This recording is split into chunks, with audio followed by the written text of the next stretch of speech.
Hey folks, you've reached the Monday Morning Show. My name is Ken Salle, and I'm still trying to ditch this cold. Thank you for bearing with me. You can find out more about me on kenlasalle.com. I have this pair of shoes. It's a ratty old pair of Vans, and I can't stop wearing them. They're slip-ons with kind of a tropical beach design on them. They've since stopped selling this design, which, if I might just say, was a terrible idea on the part of Vans Incorporated, because they're beautiful shoes. At least they were beautiful shoes. Now they're faded and worn. One has a hole where my big toe goes. The other is split up the side. They're kind of a mess, but, I keep wearing them. Even after we bought a pair of replacement Vans, I keep wearing these. The other night, I found out that the inner sole is falling apart. Pretty soon, I won't be able to wear them at all. Hell, I probably should have junked them already. See, I have this fondness for old things. And it was with that in mind that I kind of thought I'd be talking about my love for old things today, because as anyone who knows me will tell you, I tend to hold on to a lot. I love everything that is full of memories. It's like having a piece of me that I've taken along, a piece of my past. These shoes, for instance, have gone everywhere with me. We went to Cascade, Idaho together. My uncle-in-law, if that's the right title, thought I was a hippie based on those shoes. We went to Cabo together. Most of the time, I wore them as God intended, without socks. You can imagine all the sweat. Actually, don't, because that's not really where I'm going today. You see, I tend to dwell on the past. I don't think I'm alone in this. I look back and I think, did I do this right?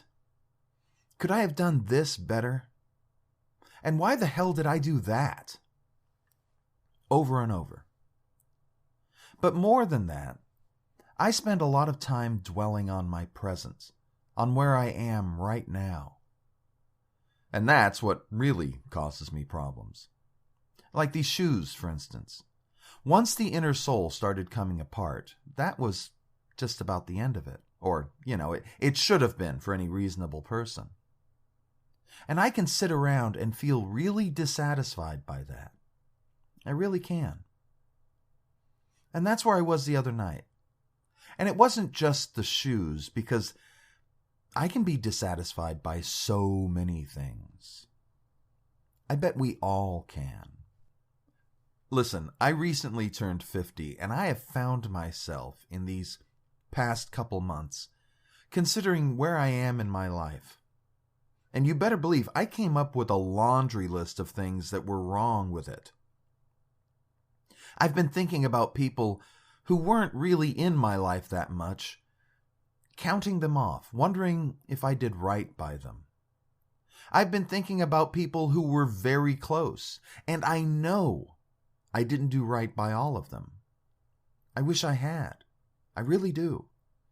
But nobody does, We all screw up sometimes, and I can't help thinking about where I've gone wrong. All the steps that have led me here. And that got me thinking. It's easy to be dissatisfied with life. In fact, there's so much you can be dissatisfied by that it forms kind of a spectrum all around you, all the time. I mean, just take a minute to look around you, wherever you are, in 360 degrees. I'll bet that if you're anything like me, you won't come up short of things to be dissatisfied with. And if those things aren't around you, you're bound to find plenty of things inside of you, about you, just everywhere. And people do this every day. People that do it too much can really cheese off everyone around them. They're the whiners and complainers. They're the troublemakers. And well, they're basically very unhappy people. Because, you see, dissatisfaction is more than just what the dictionary tells us, which is a lack of satisfaction. Duh. Dissatisfaction, when you get right down to it, is a lack of happiness. That's what happens when you spend your life dissatisfied. You can't avoid being unhappy. What we need is a way to hold on to our happiness, or better yet, find some new happiness. And maybe we can find it without a drug, or without overeating, or whatever harmful thing we do when we run out, for those of us who have run out. If unhappiness occurs when we fill ourselves with dissatisfaction, maybe we can use that equation in our favor. Why don't we try this? Why don't we try letting go of dissatisfaction? Seriously, just let it go. Because I'll bet that most of the things you're dissatisfied with or by aren't things that matter in the long run. They're such minor things. For instance, let's see. When you're waiting at a light, what are you doing? You're just sitting in your car or standing still, right? So, what's to be dissatisfied by? What's the big deal? Or how about when the weather's rotten? So what? You know what really gets to me? When there's nothing good on TV. I get really cross sometimes, but when I think about it, so what if there's nothing good on? So what? What if we didn't hear music coming from another car and immediately felt like it was an intrusion? What if that crappy weather wasn't really so crappy after all? What if all those negative qualities in your spouse, or your sister, or your friend, or your mother weren't actually that bad? And I'm not talking about fake it till you make it. I'm talking about seeing things in a different way, choosing to let go of your dissatisfaction. Just admitting to yourself that this isn't all about you, and not everything is meant to satisfy you. Why don't we just accept the world, or at least accept some of the world, as it is, instead of how we want it to be? Because if you want to be happy, and who doesn't want to be happy, it's really easy. We know happiness is a choice, and that choice comes from letting go of your dissatisfaction, not being bothered if everything isn't just the way you want. And I'm not just talking about stupid things either. Sometimes big things can let us down. There are so many things about my wife that get on my nerves. And you know what? I'm sure there are plenty of things about me that get on her nerves. And we can spend every day for the rest of our lives, or until we kill each other, letting those irritations get to us. But doing that ignores that I happen to love Vicky a great deal. And I think she's amazing. And maybe, just maybe, if I'm more accepting, if I let go of those things that aren't exactly what I want, I'll be able to better appreciate those things that I love about her, and her about me. Now, I know you might be thinking right now that it sounds a lot like apathy, right? Just throwing your hands up and saying, screw it. But it's not. Because, yes, some things are going to be important. There are always going to be things you want, or things you want to change. You'll have goals and plans, and you should never give up on them, because they're a huge part of living a happy life. But what I'm saying is that that's not everything. And maybe you're already exhausted from your dissatisfaction at so many things that you can't spare any energy letting the important things go. But if you stopped exhausting yourself, maybe the big things might become easier. Somebody cuts in front of you on the road, or a bird poops on your car. That's not the end of the world. And dwelling on those things will ruin your happiness. Sure, you clean your car, and you try to set a good example by driving courteously and whatnot. But you shouldn't let things ruin your happiness. You should let them go. Here, I'll tell you a big one.